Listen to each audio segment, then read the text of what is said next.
হ্যাঁ, তো যেটা বলছিলাম, তাহলে ফিজিক্যাল রোলের মধ্যে ফার্স্ট অফ অল আমরা দেখতে পাচ্ছিলাম যে একটা হচ্ছে যে ওই ওয়াটার যে ব্যালেন্সটা, মানে জল, স্থল এবং মানে অন্তরিক, হ্যাঁ, এই তিনটে জায়গার মধ্যে যে জলটা বা জলটা বিভিন্ন ফর্মে, সরি, এই যে তিনটে জায়গার মধ্যে আমি মিউট করে কথা বলছিলাম, তো যেটা হচ্ছিল যে জল, স্থল আর অন্তরিক, এই তিনটে জায়গার মধ্যেই জলের এই যে সার্কুলার মুভমেন্ট হচ্ছে, অর্থাৎ সমুদ্রের থেকে বায়ুমণ্ডলে, আবার বায়ুমণ্ডল থেকে মাটিতে, মাটি থেকে গ্রাউন্ডে ঢুকে গেল, সেখান দিয়ে আবার উদ্ভিদের মধ্যে গেল, সেখান থেকে আবার সমুদ্রে গেল, এই যে বিভিন্ন ফর্মে, মানে কঠিন, তরল, বায়বীয় বিভিন্ন অবস্থায় বিভিন্ন জায়গায় যে জলের চক্রাকার আবর্তন, এটা পসিবল হতো না যদি হাইড্রোলজিক্যাল সাইকেল না হতো। তাহলে ফার্স্ট অফ অল এটা একটা গেল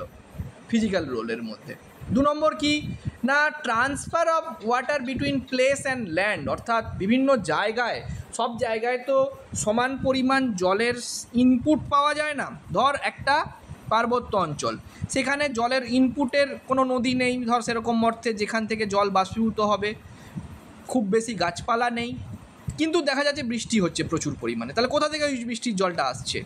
তার মানে কি, ওখানে কেউ না কেউ কোনো না কোনো একটা জায়গা থেকে জলটা এসেছে, যাতে করে অতটা পরিমাণ বৃষ্টি হচ্ছে। অর্থাৎ যে পরিমাণ জল ওখান থেকে বাষ্পীভূত হচ্ছে বা বাষ্পমোচন আকারে বায়ুমণ্ডলে যুক্ত হচ্ছে, তার থেকে বেশি পরিমাণ জলের বৃষ্টি আকারে ওখানে ঝরে পড়ছে।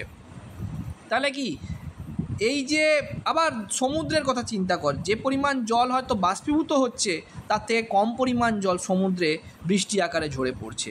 তাহলে এই যে প্লেস টু প্লেস জলের এই যে পরিমাণগত ভ্যারিয়েশান হচ্ছে, এটা ব্যালেন্স মেনটেন হচ্ছে, পসিবল, সম্ভব হচ্ছে আমাদের হাইড্রোলজিক্যাল সাইকেল আছে বলেই। হাইড্রোলজিক্যাল সাইকেল যদি না থাকতো, তাহলে যেখানে জলের সোর্স সেই অর্থে নেই, যেমন ধর আমাদের যে পাহাড়ি এলাকা যেগুলো, সেইখানে বৃষ্টি সেই অর্থে হতো না বা কম পরিমাণে হতো। আর বৃষ্টি কম হলে কি হতো না, বৃষ্টি কম হলে সেখানে নদী তৈরি হতো না, নদী তৈরি না হলে কি হতো, ওয়াটার এই যে সাইকেলটায় যে রান অফ, এই ব্যাপারগুলো, এগুলো হতো না। তাহলে এটা আমরা একটা দেখতে পাচ্ছি যে এটা একটা ট্রান্সফরমেশন অফ প্লেস, এটা একটা ভূমিকা নিচ্ছে। আর নেক্সট কি ভূমিকা নিচ্ছে, role in hydrological cycle in landform evolution, অর্থাৎ ভূমির যে বিবর্তন, অর্থাৎ যখন রান অফ হচ্ছে, নদীর জলটা প্রবাহিত হচ্ছে, তখন বিভিন্ন রকমের ভূমিরূপ তৈরি হচ্ছে, ক্ষয়ের ফলে ভূমিরূপ তৈরি হচ্ছে, সঞ্চয়ের ফলে ভূমিরূপ তৈরি হচ্ছে। এইগুলো বিভিন্ন রকমের ভূমিরূপ তৈরির ক্ষেত্রে একটা বিরাট বড় ভূমিকা পালন করে এই এই এই ওয়াটার সাইকেল বা গ্লোবাল হাইড্রোলজিক্যাল সাইকেল। এছাড়া আমরা বায়োলজিক্যাল রোলের কথা যদি আমরা বলি, তাহলে আমরা বলতে পারি যে water supply two living world. দেখতে পাচ্ছিস যে লিভিং ওয়ার্ল্ড রয়েছে, জীবজগৎ, তাদের বেঁচে থাকার জন্য তো জল দরকার। সমুদ্রের প্রাণী থেকে শুরু করে উদ্ভিদ বা যে কোনো ধরনের উদ্ভিদ স্থলভাগে যা থাকুক না কেন, তাদের বেঁচে থাকার জন্য প্রয়োজন হচ্ছে জল। আর সেই জল আসছে কোথা থেকে? সেই জল আসছে জলচক্রের মধ্যে দিয়ে। গ্রোথ অফ প্ল্যান্ট কিংডম, অর্থাৎ যে এত উদ্ভিদ জগৎ, এই উদ্ভিদ জগৎ তৈরির ক্ষেত্রে কিন্তু জলের বা জলচক্রের একটা বিরাট বড় ভূমিকা রয়েছে। বিভিন্ন জায়গায় যে পরিমাণ জল পাওয়া যায়, তার ভিন্নতার কারণে বিভিন্ন প্ল্যান্ট স্পিসিসের ভিন্নতা দেখা যায়। যেমন নিরক্ষীয় অঞ্চলে যে ধরনের উদ্ভিদ দেখা যাবে, মেরু অঞ্চলে সেরকম দেখা যাবে না, মরু অঞ্চলে অন্য রকমের দেখা যাবে, ক্রান্তীয় অঞ্চলে একরকম, নাতিশীতোষ্ণ অঞ্চলে একরকম। অর্থাৎ বিভিন্ন জায়গায় এই জলচক্রের ভ্যারিয়েশান বা ইনপুট আউটপুট সাব প্রসেসিংয়ের ভ্যারিয়েশানের কারণে মানে উদ্ভিদের যে প্রজাতি, তার কিন্তু ভ্যারিয়েশান দেখা যাবে। আর কি না, কাল্টিভেশানটাও একটা বিরাট বড় ফ্যাক্টর কাজ করে। এই জলচক্র না থাকলে আমরা চাষবাস করতে পারতাম না, কারণ বৃষ্টি না হলে কি করে চাষবাস হবে। মেনটেন অফ অ্যাকোয়াটিক ইকোসিস্টেম, অর্থাৎ এই যে নদী, হ্রদ, পুকুর, ডোবা, এই যে অ্যাকোয়াটিক ইকোসিস্টেম, সমুদ্রের ইকোসিস্টেম, এই ইকোসিস্টেমটায় যদি জলচক্রটা না থাকতো, তাহলে এই ইকোসিস্টেমও আমাদের পক্ষে মেনটেন করা সম্ভব হতো না বা এই পাওয়া সম্ভব হতো না।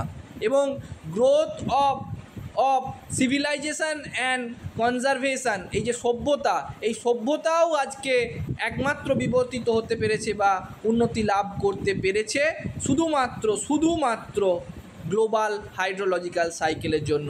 এই সাইকেল আজকে বন্ধ হয়ে যাক, বৃষ্টি হবে না, বৃষ্টি বন্ধ হয়ে যাক, সভ্যতা শেষ, কৃষিকাজ হবে না, কৃষিকাজ না হলে খেতে পাবে না, মানুষের ধীরে ধীরে অবলুপ্ত হয়ে যাবে। অর্থাৎ এই গ্লোবাল হাইড্রোলজিক্যাল সাইকেলের কিন্তু বিরাট বড় ভূমিকা রয়েছে, বায়োলজিক্যাল রোল রয়েছে, ফিজিক্যাল রোল তো রয়েছেই এবং বায়োলজিক্যাল রোলও কিন্তু কম নয়। এবার কিছু কিছু ইন্টারাপশান হয়েছে এই গ্লোবাল হাইড্রোলজিক্যাল সাইকেলে। ইন্টারাপশান বলতে যে আইস এজগুলো যখন হয়েছে, আইস এজগুলোতে কি হয়েছে না, যখন ফ্রোজেন্ড হয়ে গেছে, সমুদ্র পুরো বরফের চাপা হয়ে গেছে, বা সমুদ্রের পৃথিবীতে যে 3 ভাগ জল তার একটা বড় অংশ বরফে পরিণত হয়ে গেছে, স্থলভাগ বরফে ঢাকা হয়ে গেছে, তখন কি হয়েছে, তখন ওই যে পরিমাণ বাষ্প ইয়েতে আমাদের কি বলে বায়ুমণ্ডলে যুক্ত হওয়ার কথা, সেই পরিমাণ বাষ্প যুক্ত হতে পারেনি। অর্থাৎ দিস ইজ দ্য ইন্টারাপশান। এই আইস এজ হচ্ছে এক একটা জলচক্রের ইন্টারাপশান হিসেবে কাজ করেছে। এরপরে কি হচ্ছে, এই যে গ্লোবাল ওয়ার্মিং হচ্ছে, গ্লোবাল ওয়ার্মিংয়ের ফলে এই জলচক্রের স্পিড কিন্তু বেড়ে গেছে, অ্যাক্সিলারেটেড হয়ে গেছে। এখন তোরা দেখবি যে গরম মানে খুব গরম, এবং গরম হয়ে যাওয়া মানেই কি হচ্ছে, গরম বেড়ে যাওয়া মানে এখন সাইক্লোনের পরিমাণ বেড়ে যাচ্ছে, কারণ কি এত গরম গ্লোবাল ওয়ার্মিংয়ের টেম্পারেচার বেড়ে যাচ্ছে, তার ফলে বাষ্পীভবনের পরিমাণ বাড়ছে। বাষ্পীভবনের পরিমাণ বাড়া মানে কি, বাষ্পীভবনের পরিমাণ বেড়ে যাওয়া মানে হচ্ছে বায়ুমণ্ডলে জলীয় বাষ্পের পরিমাণ বেড়ে যাচ্ছে। জলীয় বাষ্পের পরিমাণ বেড়ে গেলে কি হবে, জলীয় বাষ্পের পরিমাণ বেড়ে গেলে সেই জলীয় বাষ্পটা বৃষ্টি আকারে ঝরে পড়বে, প্রচুর পরিমাণে বৃষ্টি হবে, ঘূর্ণিঝড় হবে। এই যে তোরা এখন দেখতে পাচ্ছিস সুন্দরবন এলাকায় সাইক্লোনের পরিমাণ আগের থেকে অনেক বেড়ে গেছে, তার কারণ কিন্তু গ্লোবাল ওয়ার্মিং, এবং গ্লোবাল ওয়ার্মিংয়ের জন্যই কিন্তু এটা হচ্ছে। ঠিক আছে, এই গেল আমাদের মেন ইয়ে। আমি এই স্টাডি মেটেরিয়ালটা খারাপ নেই, ভালো আছে, আমি এটা পাঠিয়ে দিচ্ছি। ঠিক আছে, তো আজকের ক্লাস এখানেই আমাদের এন্ড। 8:30, আমরা প্রায় 1 ঘন্টা 1.5 ঘন্টার কাছাকাছি, 1.5 ঘন্টার কাছাকাছি ক্লাস নিয়ে ফেললাম। ওকে, সবাই মন দিয়ে শুনেছো, তার জন্য থ্যাংক ইউ। কারো যদি কোনো প্রশ্ন বা জিজ্ঞাসা থাকে বলো, তা না হলে আমি এই ক্লাসটা এখানে কনক্লুড করব। স্ক্রিনশট আবারও নিয়ে রাখো, প্রত্যেককে বলছি, এগুলো পাঠাবে। এবং ক্লাসে যদি কোনো জায়গায় বুঝতে অসুবিধা থাকে তাহলে আমাকে একটু বলো।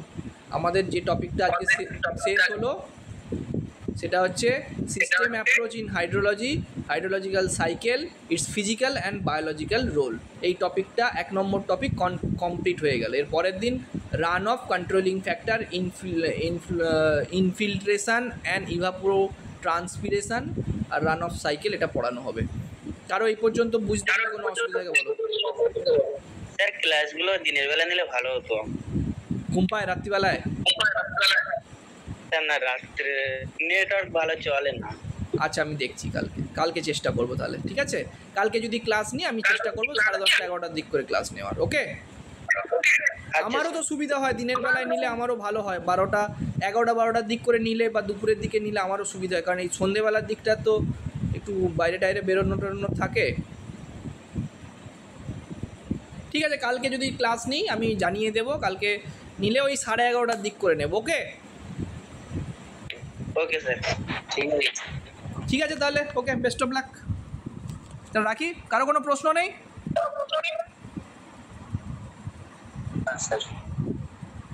কেমন লাগলো ক্লাস? খুবই ভালো স্যার, বোঝা গেছে? ব্যাস, এবারে কোশ্চেন লিখে ফেলে। এর থেকে যে কোশ্চেনগুলো পড়ে, কী কোশ্চেন পড়তে পারে বললো তো? What is hydrological cycle, hydrological cycle কাকে বলে? তারপরে কি বলতে পারে যে হোয়াট ইজ সিস্টেম অ্যাপ্রোচ, 2 মার্কে পড়তে পারে। How system approach how you can relate system approach with global hydrological cycle, কীভাবে তুমি গ্লোবাল হাইড্রোলজিক্যাল সাইকেলের সাথে সিস্টেম অ্যাপ্রোচকে রিলেট করতে পারবে। Explain hydrological cycle in brief, তার মধ্যে সবটাই মানে বিশদে হাইড্রোলজিক্যাল সাইকেল বা জলচক্র গ্লোবাল হাইড্রোলজিক্যাল সাইকেল ব্যাখ্যা করো। What are the different components of hydrological cycle, how the different components are participating in this global hydrological cycle. Next পড়তে পারে যে what are the different role of hydrological cycle, mention in specifically biological and physical role of hydrological cycle. এইরকম কোশ্চেনগুলো করে রাখবে। ওকে ঠিক আছে sir. Okay ঠিক আছে, thank you, good night. Right.